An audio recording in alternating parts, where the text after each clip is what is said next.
বন্ধু রায়কে তোমাকে বলবো যে মানুষ সবসময় চাই চাই করে কেন, মানে মানুষের এইটা চাই ওটা চাই, এরকম মানুষ করে কেন?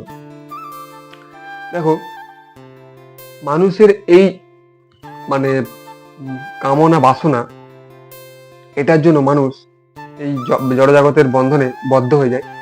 এই জন্য মানুষ এইটা চায় ওটা চাই করতে, যে এইটা আমার, এই গাড়িটা কিনে নিলে আমার আর কিছু চাইনি, বা এই একটা ফোন কিনে নিলে আমার আর কিছু চাইনি, কিন্তু এই ফোনটা কেনার পর আরো সে আলাদা কিছু একটা চাইবে। তো এই যে চাই চাই, এটা আমাদের কামনা বাসনা, এই জাগতিক বন্ধনে আমরাকে আবদ্ধ করে দেয়। তো এই যে মায়া, এই মায়ায় আমরা জড়িয়ে যাই, ওই জন্য আমরা সবসময় চাই চাই করতে থাকি, এটা চাই ওটা চাই, এই মায়ায় আমরা জড়িয়ে যাই এরকম করতে করতে।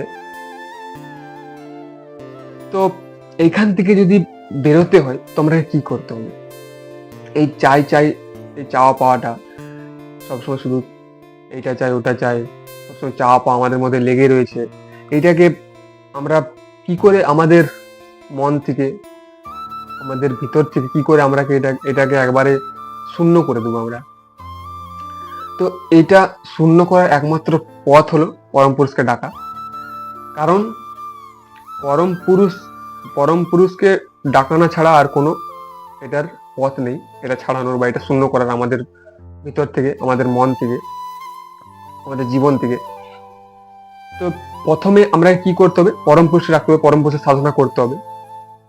এই যে চাই চাই, এই আমাদের এই জড়জাগতিক, এই যে এই জগৎটা, এটা তো জড়জগৎ, এই জগতের যে বস্তু, এই বস্তু আমাদেরকে কোনোদিনও শান্তি দিতে পারবে না।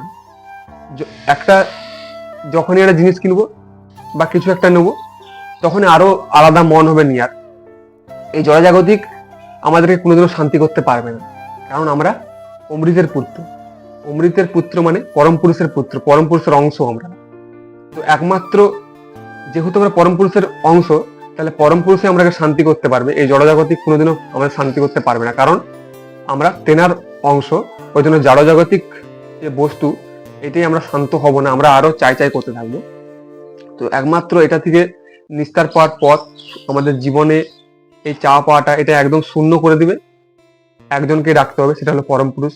তো তিনি এটা পারবে আমাদের জীবন থেকে, আমাদের মন থেকে এটাকে শূন্য করে দিতে।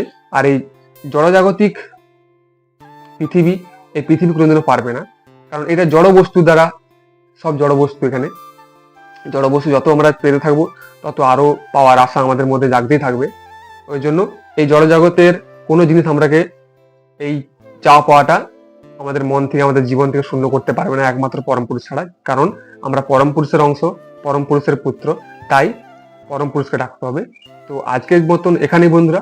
তো তোমরা বুঝতে পারলে যে মানুষ কেন চাই চাই সবসময় করে, আর এই চাই চাইটা কি করে, এই চাওয়া পাওয়াটা কি করে তার জীবন থেকে, তার মন থেকে সে কি করে শূন্য করতে পারবে। একমাত্র পরম পুরুষকে ডাকলে সে শূন্য করতে পারবে তার জীবন থেকে, মন থেকে এই চাওয়া পাওয়াটা। তো আজকের মতন এখানে বন্ধুরা, ভিডিওটা কেমন লাগলো নিশ্চয়ই কমেন্টে জানাবে। তো আজকের মতন এখানে বন্ধুরা, ধন্যবাদ সবাইকে, রাধে রাধে।